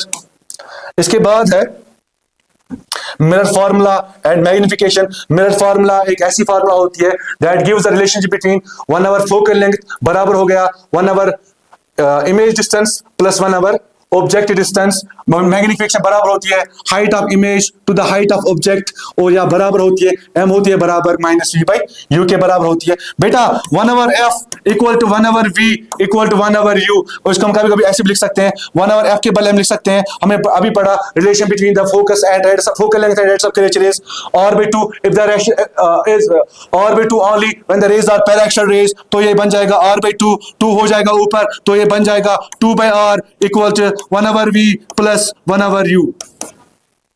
और बेटा यहां पे प्रॉपर साइंस यूज करने हैं। फॉर एग्जाम्पल अगर ऑब्जेक्ट का हाइट है या ऑब्जेक्ट रखा गया है at a distance of 25 centimetre from the mirror and focal length है उसकी 15 सेंटीमीटर, उस मिरर की, कनकेव मिरर की, कहा गया है find the push of the image. तो यहाँ पे बेटा क्या लेना है, 1 ओवर f आपको पता ही है, कनकेव मिरर की बात हो रही है तो कनकेव मिरर में फोकल लेंथ क्या होता है हमेशा बेटा, वो होता है पोल के लेफ्ट साइड में, तो आएगा -15। किसके बराबर है 1 ओवर v 1 ओवर u कितना है -25, क्योंकि हमेशा u को प्लेस करते हैं पोल के लेफ्ट साइड में, तो ये डिस्टेंस हम लेंगे माइनस में, प्लस 1 ओवर v, इसको यहां पे लाएंगे तो बन जाएगा -1 ओवर 15 प्लस 1 ओवर 25, इसको क्रॉस मल्टीप्लाई करके वैल्यू बनता है 1 ओवर माइनस, तो कितना बनता है 25 -15, शाबाश, 25 -15 डिवाइड बाय, इसको अगर इसके साथ मल्टीप्लाई करेंगे तो बन जाएगा 375 इक्वल टू 1 ओवर v, तो इसको करेंगे इसके साथ तो बन जाएगा 10 divide by 37.5 equal to 1 over v, तो मगर ये माइनस में आ जाएगा, क्यों, बिकॉज v जो होता है क्या होता है, शाबाश, यहां पे आ जाएगा ऐसे, इन दोनों को माइनस करके आ जाएगा 3 -375, तो जब आ जाएगा आंसर 1 ओवर v बराबर आएगा शाबाश, 10 डिवाइडेड बाय -375, इसको सॉल्व करेंगे, v किसके बराबर आएगा, 10 डिवाइड है तो ऊपर हो जाएगा, इसको हम करेंगे रेसिप्रोकल बन जाएगा -375 डिवाइड बाय 10, वो आएगा -37.5 सेंटीमीटर पे इमेज बनेगी। यहां पे बेटा साइन कन्वेंशन का यूज करना बहुत इंपॉर्टेंट है। यहां पे लिखा है बेटा all the distance are measured from pole, जो मैंने कहा था आपको, और तभी इसको हम कहते हैं स्पेसिफिक पॉइंट, एक वेरी इंपॉर्टेंट पॉइंट है on the mirror and mid point of the mirror है। Now we are moving to next topic, that is refraction of light, a very important topic, dear students. It will definitely come in your board exams. This is very important topic, mark my word.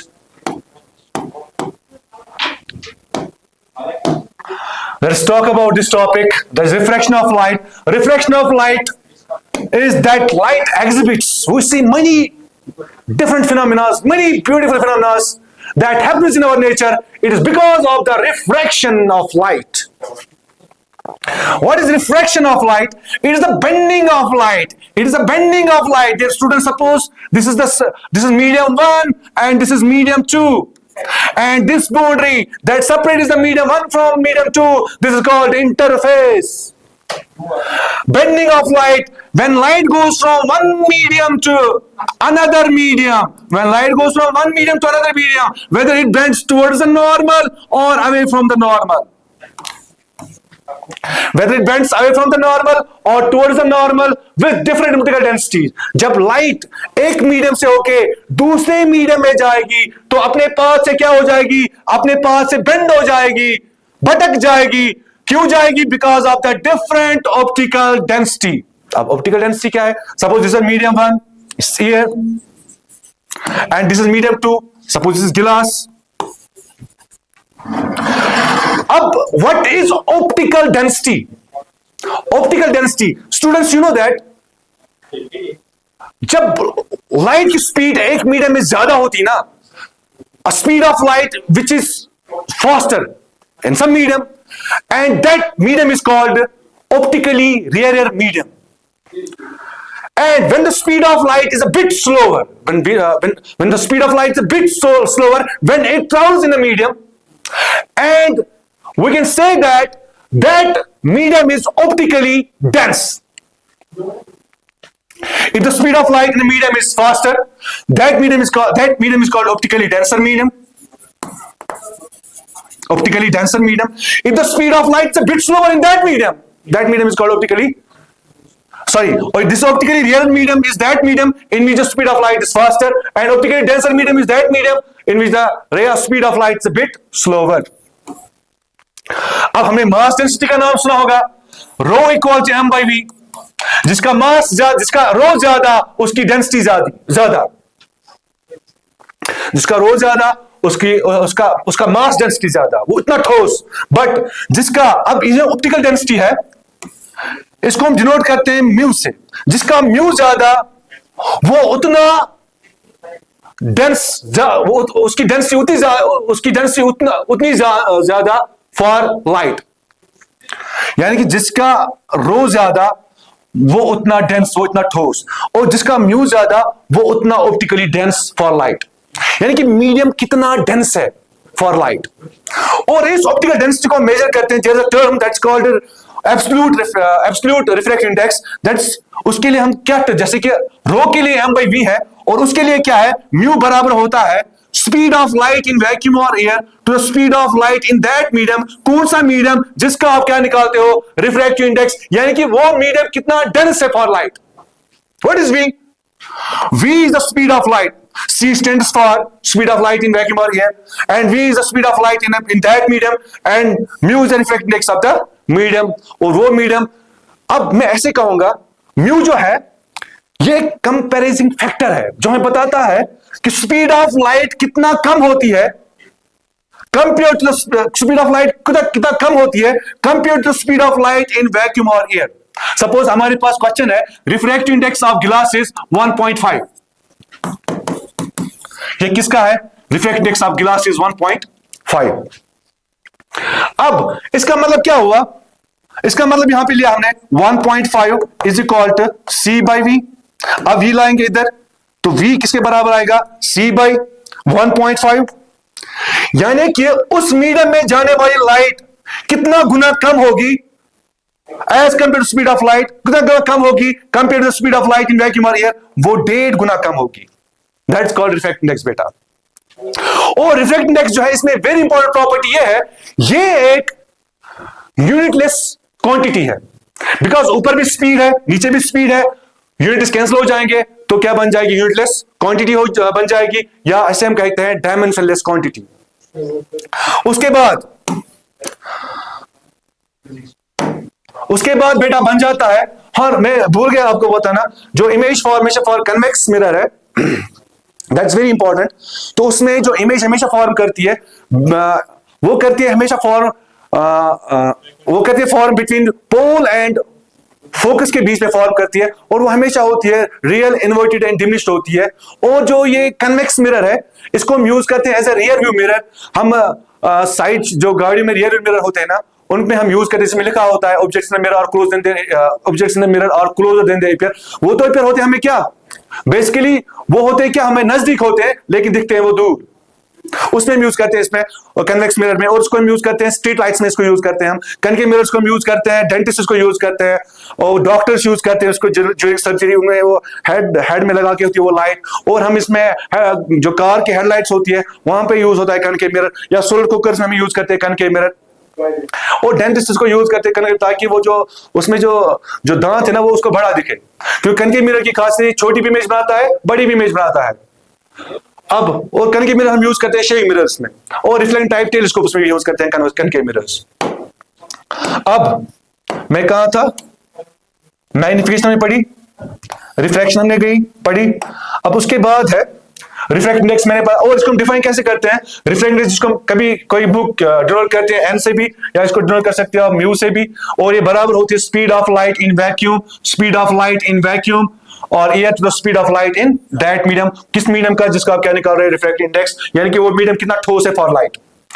It is indicated how much medium slow down the light, जो मैंने कहा कि medium में जाने वाली light जो है ये कितना गुना कम होती है compare to the speed of light in vacuum और air. Higher denser medium, n का वैल्यू कब होगा, जब एन का वैल्यू इफ अगर म्यू ज्यादा उसमें स्पीड ऑफ लाइट कम, यानी कि वो उतना मीडियम ऑप्टिकली डेंस होगा। जिसका म्यू कम उसमें स्पीड ज्यादा, यानी कि वो उतना ऑप्टिकली रेयर होगा। उसके बाद लॉज ऑफ रिफ्रैक्शन, उससे पहले थोड़ा सा मैं पढ़ाऊंगा आपको direction of bending of light. Suppose student this is medium 1 and this is medium 2, इसका रिफ्रैक्टिव इंडेक्स है म्यू 1, इसका रिफ्रैक्टिव इंडेक्स है म्यू 2। अब इसमें जो स्पीड ऑफ लाइट आने वाली लाइट होगी, स्पीड है v1, इसमें स्पीड रहेगी v2। यहां पे students μ1 is not equal to μ2, यहां मैं ऐसे लिखूंगा μ2 इज ग्रेटर देन μ1, यानी कि ये क्या होगा, ऑप्टिकली डेंस होगा, ये होगा ऑप्टिकली रेयर। दैट मींस जो स्पीड ऑफ लाइट होगी इस मीडियम में वो क्या होगी, वो ज्यादा होगी।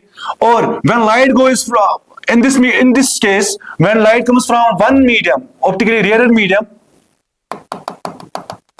direction of bending of light है, when light goes from rarer medium to denser medium, ये नॉर्मल है। यानी कि जब भी रिफ्रैक्शन शो करनी होगी या रिफ्लेक्शन शो करनी होगी, पॉइंट ऑफ इंसिडेंस से पहले आप क्या करोगे, ड्रा, उस पर नॉर्मल ड्रा आप करोगे। This is angle of incidence. अब जब लाइट ट्रैवल करेगी या पास करेगी फ्रॉम ऑप्टिकली रेयर मीडियम से to the optically denser medium, it bends towards the normal. अब इसे कहते हैं एंगल ऑफ रिफ्रैक्शन। जब क्या होगा, μ2 होगा ग्रेटर देन μ1, यानी कि ये ऑप्टिकली डेंस होगा as compare to this, because in this the speed of light is faster and in this the speed of light is bit slower. और एक केस इसमें, अगर अब लाइट जाएगी ऑप्टिकली डेंसर से ऑप्टिकली रेयर मीडियम, ये denser है, यानी कि μ1 अभी ग्रेटर है μ2 से, ये इंस्टेंट रे है, this the point of incidence, normal draw करोगे, ये μ2 है, ये डेंस ज्यादा है, it bends away from the normal. This is angle of incidence and this angle of refraction. और इसमें दो केस ऐसे हैं जहां पे रिफ्रैक्शन नहीं होती है। पहला केस उसे कहते हैं हम नॉर्मल इंसिडेंस, ये मीडियम M1 है, दिस इज मीडियम M2। चाहे V1 यानी कि reflection index of medium first बराबर हो मीडियम सेकंड से या ना हो, डिफरेंट हो दोनों, यानी कि चाहे μ1 इज नॉट इक्वल टू μ2 या μ1 बराबर हो μ2 के, तब भी अगर नॉर्मल केस है तो ये लाइट सीधे जाएगी, ये बेंड नहीं हो जाएगी, यहाँ पे रिफ्लेक्शन टेक्स प्लेस नहीं हो जाएगी। इसे कहते हैं नॉर्मल इंस्टेंस केस। या अगर ऐसे होगी, दिस इज μ1, यहाँ पे मीडियम 1 है, this is medium 2, this is medium 2। अगर रे μ1 इस केस में μ2 के बराबर हुई तो रे जैसे आई थी ऐसे ही वापस जाएगी।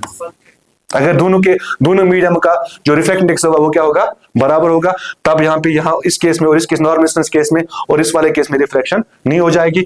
जब लाइट रेयर से डेंसर जाएगी it bends towards the normal, जब लाइट डेंसर से रेयर जाएगी it bends away from the normal.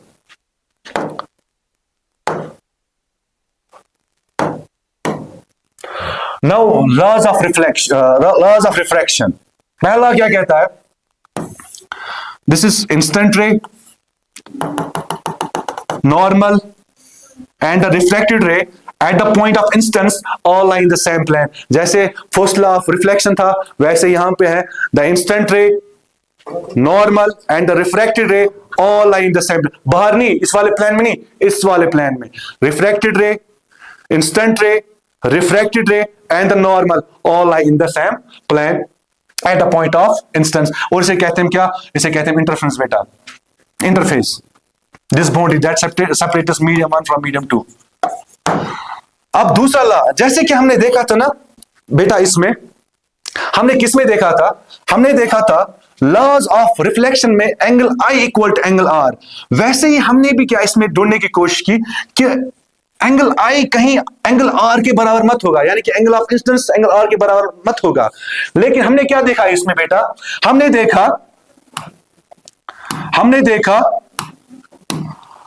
देखा यहां पे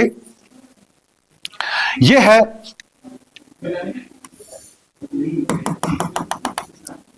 suppose this is μ1, this is μ2, this is optically rarer and this is optically denser, it bends towards the normal, this is R, this is angle of refraction, sorry, angle of I1, this is I1, R1, this is again for the same medium, this is I2, this is R2, and for the same medium this is I3 and this is R3। बेटा हमने क्या देखा, हमने देखा इन दोनों का ratio, यानी कि हमने क्या देखा, sine of I divide by sine of R। यानी कि पहले हमने लाइट को हिट जो करवाई, इस इंस्टेंट रे जो हमने हिट करवाई किस एंगल पे करवाई, I1 एंगल से, दूसरे केस में I2 से, तीसरे केस में I3 से। हमने क्या देखा, इन दोनों का ratio sine of I divide by sine of R for the same media के लिए। मीडिया हमें चेंज नहीं किया, अगर एयर लिया हमने, ये गिलास लिया हमने और हमने रे ऑफ लाइट को स्ट्राइक करवाया इस मीडियम पे एट डिफरेंट एंगल्स पे, यानी कि एंगल ऑफ इंसिडेंस डिफरेंट है इस पे और एंगल ऑफ रिफ्लेक्शन भी डिफरेंट हुआ। बट हमने क्या देखा, sine of I divide by sine of R, इनका जो रेशो हमने देखा ना, वो देखा sine of I2 divide bye, हमने क्या देखा, sine of I1 divide by sine of R1 equal to sine of I2 divide by sine of R2 is equal to sine of I3 is equal to divide by sine of R3। ये हमने देखा बेटा, क्या देखा, हमने देखा ये constant, इनका जो रेशो हमने देखा फॉर द सेम मीडिया, उसको हमने क्या देखा, वो हमने क्या देखा, कांस्टेंट। यानी कि वो जो कांस्टेंट है ना, कांस्टेंट है जो बेटा,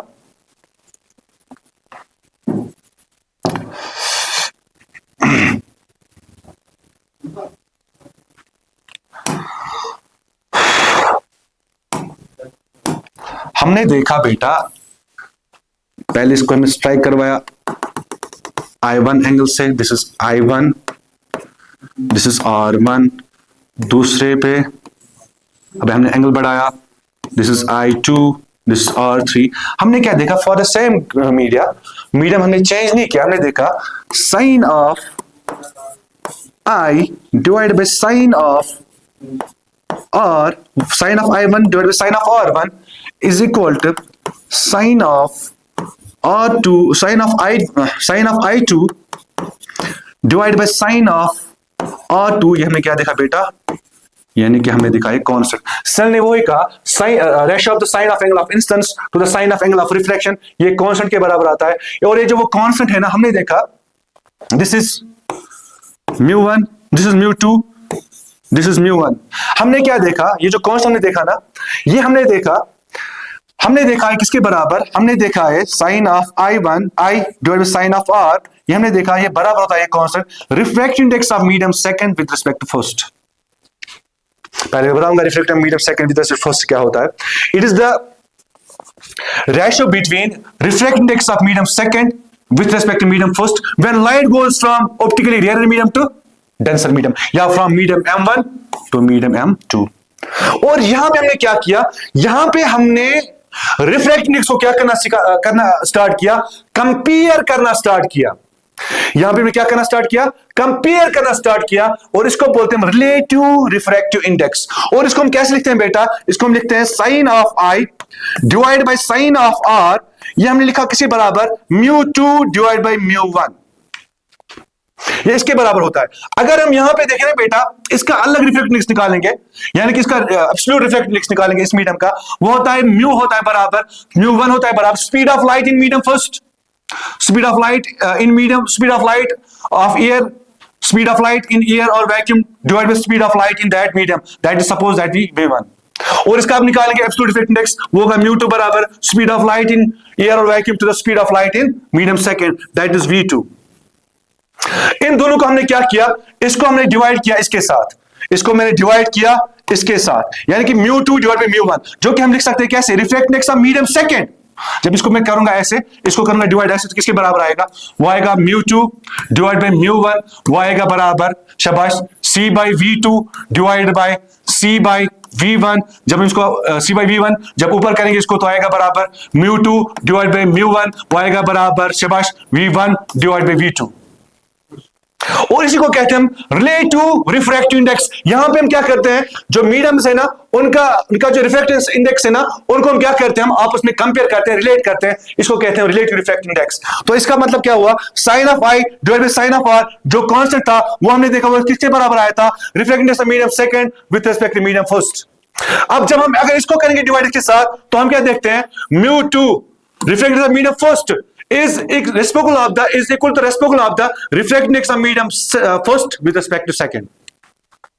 अगर हम इस इक्वेशन को, अगर हम इसके इक्वेशन को थोड़ा सा एक्सटेंड करेंगे, तो वो किसके बराबर आता है, शाबाश, इसको हम लैम्डा टर्म्स भी हम लिख सकते हैं, वो होता है बराबर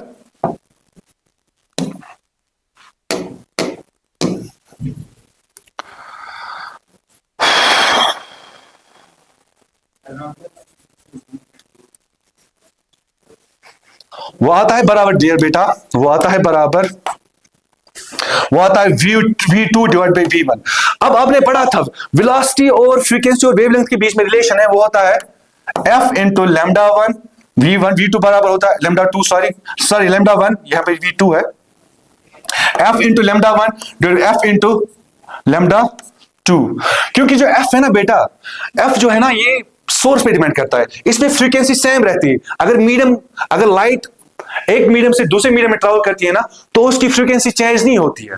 अगर जितने साइकिल्स सोर्स से निकलते हैं ना, उतने साइकिल्स बनते हैं आगे, भले वो साइकिल्स कांस्टेंट रखने के लिए वो क्या करती है, उसके वेवलेंथ में चेंज ला सकती है, उसकी स्पीड में चेंज ला सकती है।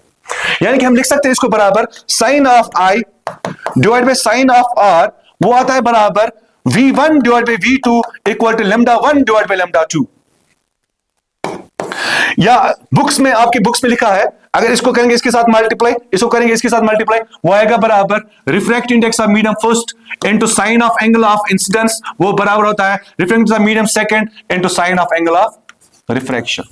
This was your relative refractive index and the law of Snell's law, second refraction of light.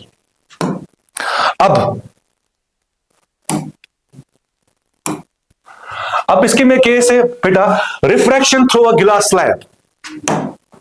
Refraction through a गिलास स्लैब क्या होता है बेटा, जब रे ऑफ लाइट गिलास स्लैब में पास करेगी, जब रे ऑफ लाइट गिलास स्लैब में पास करेगी, तो कौन कौन से फिनोमेना हमें देखने को मिलेंगे। जब रे ऑफ लाइट एक ग्लास स्लैब से पास करेगी तो कौन कौन से फिनोमिना हमें देखने को मिलेंगे? Suppose students, this is the monochromatic light. Mono mean single, chromatic mean colour, single colour की लाइट है एक। जैसे मैंने इसको ग्लास स्लैब पे इस पे हिट करवाया यहां पे at this point is called angle of incidence, this point is called point of incidence, and this is year and this is गिलास। अब उसके बाद रिफ्लेक्शन कर शो करने से पहले मैम ड्रा करते हैं यहां पे normal, and light goes from optically rare medium to denser medium, it will bend towards the normal. ये ऐसे नहीं जाएगी, ये बेंड हो जाएगी towards the normal. This is called angle of incidence and this angle of refraction. Again अब इस point पे हीट करती है and this point is called angle of, ये एंगल ऑफ आर हो गया, एंगल ऑफ इंसिडेंस हो गया इस मीडियम के लिए। जब ग्लास से एयर जाएगी वापस, यानी कि डेंसर से वापस जाएगी एयर में, तो दिस एंगल जेड फॉर्म में बनता है, तो भी ये भी आर के बराबर होगा, तो it bends away from the normal. ऐसे बेटा हमने क्या देखा? हमने देखा इसमें, हमने पहला फिनोमेना क्या देखा इसमें? आई जो बराबर होता है एंगल ऑफ आई बराबर, इस एंगल को कहते हैं एंगल ऑफ इमर्जेंस, इस रे को कहते हैं इमर्जेंट रे। हमने देखा एंगल ऑफ इंसिडेंस बराबर होता है एंगल ऑफ इमर्जेंस के, और इसके होने के कारण क्या देखा मैंने? हमने देखा बेटा ये जो इंस्टेंट रे है ये पैरेलली शिफ्ट हो गई, और जो original direction of the instant रे होगी यहां पे विद द इमर्जेंट रे, इसे कहते हैं बेटा लेटरल डिस्प्लेसमेंट। और ये बराबर होता है, लेटरल डिस्प्लेसमेंट बराबर होती है T into sine of I minus R divide by cos of R। T is the thickness of the glass slab, T into sine of I minus R divided by cos of R। और lateral displacement क्या होता है? It is a perpendicular distance between the ordinary direction of the incident ray with the emergent ray। और ये इसमें हमने क्या क्या देखा बेटा? इसमें हमने देखा जितना एंगल ऑफ इंसिडेंस ज्यादा होगा उतना लेटरल डिस्प्लेसमेंट होगा, एंगल ऑफ इंसिडेंस ज्यादा तो लेटरल डिस्प्लेसमेंट भी ज्यादा। जितना ज्यादा रिफ्लेक्ट, इसमें हमने ये भी देखा जितना ज्यादा रिफ्लेक्टिव इंडेक्स उतना लेटरल डिस्प्लेसमेंट। अगेन इसमें हमने देखा जितनी ज्यादा thickness of the glass slab उतना ज्यादा लेटरल डिस्प्लेसमेंट। इसमें हमने देखा कौन सी रे ऑफ लाइट ज्यादा लेटरल डिस्प्लेसमेंट शो करती है? वो करती है बेटा वायलेट कलर, सबसे ज्यादा लेटरल डिस्प्लेसमेंट शो करती है violet, because violet has lesser wavelength. जिसका लेसर वेवलेंथ है, यानी कि वेवलेंथ जिसका ज्यादा, जिसका वेवलेंथ ज्यादा उसका लेटरल डिस्प्लेसमेंट कम, जिसका वेवलेंथ कम अब उसका लेटरल डिस्प्लेसमेंट ज्यादा। वायलेट हमेशा ज्यादा लेटरल डिस्प्लेसमेंट शो करती है। और इसमें आपको प्रूव करना है I equal to angle E के बराबर। इसके बाद हमने ये पढ़ा था spherical lenses. Now the question is spherical lens. Lens क्या होता है बेटा? लेंस एक ट्रांसपेरेंट रिफ्रैक्टिंग मीडियम होता है, transparent refracting medium bounded by two surfaces, जो बंधा हुआ होगा दो सरफेस से, one of which must be spherical और कर्व्ड। यानी कि एक ट्रांसपेरेंट मीडियम हमारे पास होता है, ट्रांसपेरेंट रिफ्रैक्टिंग मीडियम होता है जो बंधा हुआ होगा दो साइड से, चाहे एक प्लेन हो एक कर्व्ड हो या दोनों कर्व्ड हो, एटलीस्ट एक कर्व्ड सरफेस होनी चाहिए। उसे क्या कहते हैं हम? Spherical lenses. हमारे पास लेंस जो होती है बेटा वो दो टाइप के होते हैं। हमारे पास जो लेंस होते हैं बेटा वो दो टाइप के होते हैं, one is convex lens, other one is concave lens. Convex lens क्या होता है बेटा? जो बीच में थिक होगा, thick at middle and thin at edge, या thick in middle and thick at edge, वो होता है कन्वेक्स। और जो कनकेव होता है बेटा वो होता है thin in middle and thick at edge. और इसे कहते हैं बेटा, ये बॉर्डर मेनली हमारे पास दो टाइप के लेंस होते हैं, वन इज कनकेव और one is convex. But further हमारे पास और कई सारे लेंस होते हैं बेटा। एक को बोलते हैं, एक की साइड प्लेन होती है, दूसरी बल्ज्ड आउट होती है, इसे कहते हैं प्लेन और कन्वेक्स। यानी कि यहां पे देखो बेटा, a lens is a transparent refracting medium bounded by two surfaces, one of which must be spherical। एक प्लेन तो दूसरा कर्व जरूरी होना चाहिए। इसे कहते हैं प्लेनो कन्वेक्स। और ये प्लेनो वाला जो शेप है ये देता है शेप ऑफ द लेंस, और जो कर्व्ड साइड है ये मुझे ये बताता है कि बिहेवियर, लेंस का बिहेवियर क्या है, कन्वर्जिंग बिहेवियर है या डाइवर्जिंग बिहेवियर है। अगर इसका कन्वर्जिंग बिहेवियर है तो ये कहलाएगा कन्वेक्स लेंस, अगर इसका डाइवर्जिंग बिहेवियर है तो ये कहलाएगा कनकेव लेंस। और ये वाला लेंस जो है इसे कहते हैं कन्वेक्स लेंस। और जब भी पैरेलल रेज इसे पड़ती है, रिफ्लेक्शन होने के बाद ये कन्वर्ज होती है एक पॉइंट पे, जिसको बोलते हैं क्या, फोकस। और ये पैरेलल रेज को क्या करता है, कन्वर्ज करता है एक ही पॉइंट पे, तब इसको बोलते हैं क्या, कन्वर्जिंग लेंस। और इसको क्या होता है, जब भी पैरेलल रेज से पड़ती है ना तो रिफ्लेक्शन होने के बाद क्या करती है, वो डाइवर्ज करती है। क्या करती है, डाइवर्ज करती है, और इसे कहते हैं डाइवर्जिंग लेंस। इस वाले केस में क्या होता है बेटा, इसको हम बोलते हैं इक्विकन्वेक्स लेंस भी। क्या बोलते हैं बेटा, इक्विकन्वेक्स लेंस भी। इक्विकन्वेक्स लेंस में क्या होता है, radius of curvature of first spherical surface, ये दो स्फेरिकल सरफेस से बना है। This is spherical surface 1 and this spherical surface 2। इसका जितना रेडियस ऑफ कर्वेचर होगा ना उतना ही उसका इतना भी इसके बराबर होगा, तभी इसको कहते हैं हम क्या, इक्विकन्वेक्स लेंस। इसको कहेंगे इक्विकनकेव लेंस या बाइकन्वेक्स लेंस, इसे कहेंगे बाइकनकेव लेंस। और दूसरा होता है ऐसे, इसको कहते हैं प्लेनो कनकेव लेंस। और इसका क्या नेचर है, इसका कर्व्ड एक साइड प्लेन है, दूसरा बल्जेड इन है। तो इसका जो बिहेवियर होता है ना, ये वाला सेकंड वाला साइड, ये शो करता है इसका नेचर। इसका नेचर क्या है, इसका नेट बिहेवियर क्या है, ये रेज को क्या कर सकता है, ये डाइवर्ज कर सकता है। अब इसमें कुछ टर्म्स है। ऑप्टिकल सेंटर, ऑप्टिकल सेंटर एक ऐसा पॉइंट होता है बेटा प्रिंसिपल एक्सिस पे, जहां पे अगर इंसिडेंट रे जाएगी ना, ये स्ट्रेट जाएगी, it goes without deviation, deviated रह जाएगी, सीधे जाएगी। और इत्तेफाकन ये फॉर कन्वेक्स लेंस और कनकेव लेंस के इत्तेफाकन ये ऑप्टिकल सेंटर कहां आता है, लेंस के बीच में आता है। और ये सरफेस से बाहर भी आ सकता है, यहां भी आ सकता है, जब R और R2 के बराबर नहीं होता है, क्योंकि आपके सिलेंस में जो लेंसेज है उनका जो थिकनेस है वो बहुत स्मॉल है। तो इत्तेफाकन ये जो ऑप्टिकल सेंटर है बीच में आता है। और प्रिंसिपल एक्सिस क्या होती है, ये प्रिंसिपल एक्सिस एक लाइन होती है जो क्या करती है, ज्वाइन करती है। देखो पहले हमें कहूंगा आपको, जिन सरफेस से ये लेंस बना है उन सरफेस का जो स्फीयर होगा, उन स्फीयर का जो सेंटर होगा, उनको बोलते हैं सेंटर ऑफ कर्वेचर। अब जो लाइन दो सेंटर ऑफ कर्वेचर को ज्वाइन करेगी उसे कहते हैं प्रिंसिपल एक्सिस। और प्रिंसिपल फोकस इसके पास दो होते हैं, उसके पास मिरर्स के पास एक ही होता था। इसके पास एक फोकस आएगा इस साइड, दूसरा फोकस होगा इस side. This is F2, this is F1, इसका होता है F2। यहां पे अगर फोकस डिफाइन करेंगे, इसमें अगर फोकस डिफाइन करेंगे कन्वेक्स लेंस में, दिस कन्वेक्स लेंस बेटा, this optical centre. If the instant ray pass through it, it will go undeviated. It will go straight. It will show no deviation. अब बेटा देखो यहाँ पे, this is इसका focus एक centre of curvature इस side से आएगा, दूसरा आएगा इस side. This is centre of curvature C1, ये होगा C1, दिस C2। इसका फोकस F1 आएगा इधर से, इस दूसरे का आएगा F2 इधर से।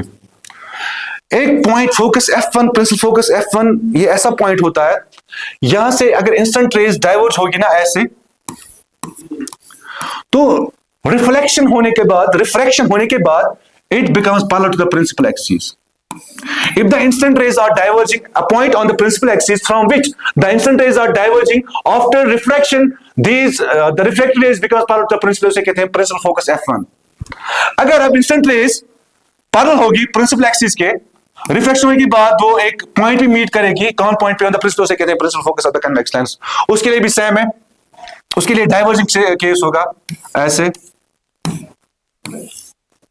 दिस ऑप्टिकल सेंटर, अगर इंस्टेंट रे इसके पास से F1 होगा इस side, and this is F2, ये सेंटर ऑफ कर्वेचर, इसको लिखेंगे हम 2F2। जितना दूरी यहां से यहां तक होगी उतना दूरी यहां से यहां तक भी होगी। This F2, this is F1, this F1, this is 2F1, this is F2 and this is 2F2। तो ये क्या करेगी, हो जाएगी डाइवर्ज हो जाएगी ऐसे। And the diverging rays on being produced backwards, ये meet at a common point on the principal axis called focus. या अगर इंस्टेंट रेज फोकस की तरफ आ रही है, after refraction they become parallel to the principal axis, और इनको हम क्या करते हैं, इंस्टेंट रेज को हम क्या करेंगे, on being produced forwards they meet at a point on the principal axis, उसे कहते हैं क्या, फोकस F2। और इनका वर्चुअल फोकस होता है, उनका रियल फोकस होता है। उसके बाद स्फेरिकल लेंसेज भी हो गया। उसके बाद इमेज फॉर्मेशन, ये घर में आप खुद करना बेटा। Image formation bye convex lens, object जब इन्फिनिटी होगा तो फोकस पे इमेज बनेगी, रियल होगी, इन्वर्टेड होगी, डिमिनिश्ड होगी। Object beyond F2 image between Fn to F2 बनेगी, रियल होगी, इन्वर्टेड होगी, स्मॉलर होगी। इसमें घर में बेटा आप खुद प्रैक्टिस करना।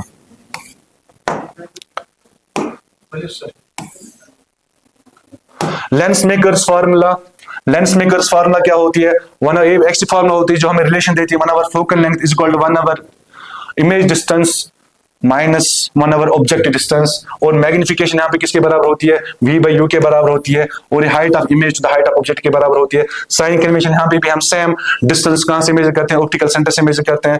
If the distance measured opposite direction of the instant ray, that distance is taken as negative. If the distance measured in the direction of the instant ray, and that distance is taken as positive. And height above principal axis is taken as positive, and height below principal axis is taken as negative. Power of lens बेटा होता है कि lens में कितनी ability है raise को converge करने की या डाइवर्ज करने की। लेंस में कितनी एबिलिटी होगी रेज को कन्वर्ज करने की या डाइवर्ज करने की, वो होता है उस लेंस का पावर ऑफ लेंस। पावर, अगर इस लेंस की बात करेंगे, इसका फोकस इधर है, इसका फोकस सपोज 5 सेंटीमीटर है, इसका फोकस सपोज 10 सेंटीमीटर है। ये रेज क्या करेगा, कन्वेक्स लेंस, इसका काम ही है बेटा, इसका कन्वर्ज लेंस बोलते हैं। ये पैरेलल रेज को क्या करेगी, कन्वर्ज करेगी एक पॉइंट पे ऐसे। अब ये भी कन्वेक्स है, ये भी क्या करेगा, रेज को कन्वर्ज करेगा एक पॉइंट पे। अब मुझे बताओ बेटा किस में ज्यादा कन्वर्जेंस पावर है, इस वाले लेंस में या इस वाले लेंस में। ये कम एंगल से ये बेंड हो जाती है, कन्वर्ज होती है और मिलती है कहां पे, फोकस पे। यहां पे देखो ये ज्यादा एंगल से बेंड होती है और मीट करती है फोकस से, फोकस पे। इसका मतलब इसका पावर ऑफ लेंस ज्यादा होगा, इसका पावर ऑफ लेंस कम होगा।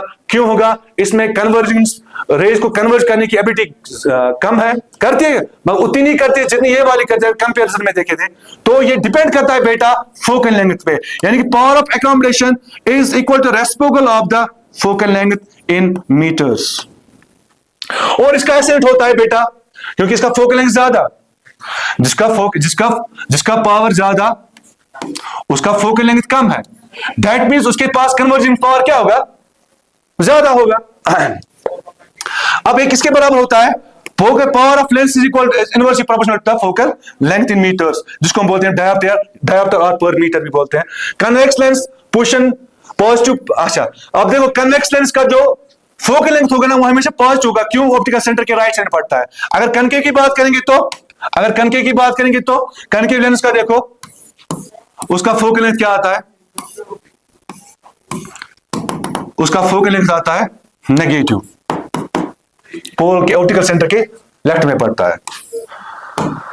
And this was application of the concave lens and concave mirror and convex mirror हमें पढ़ा है।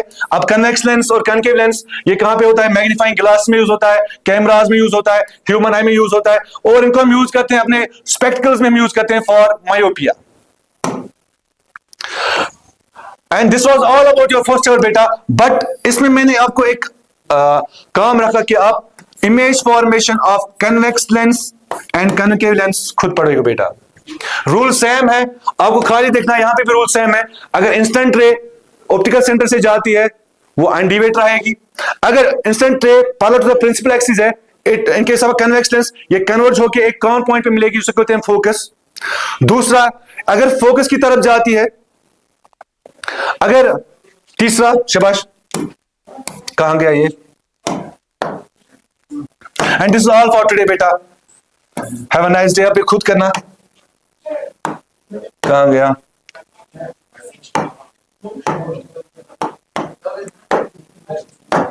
इसमें सेम रूल, अगर ऑप्टिकल सेंटर से इंस्टेंट रे पास करती है, दैट्स ऑल फॉर टुडे बेटा।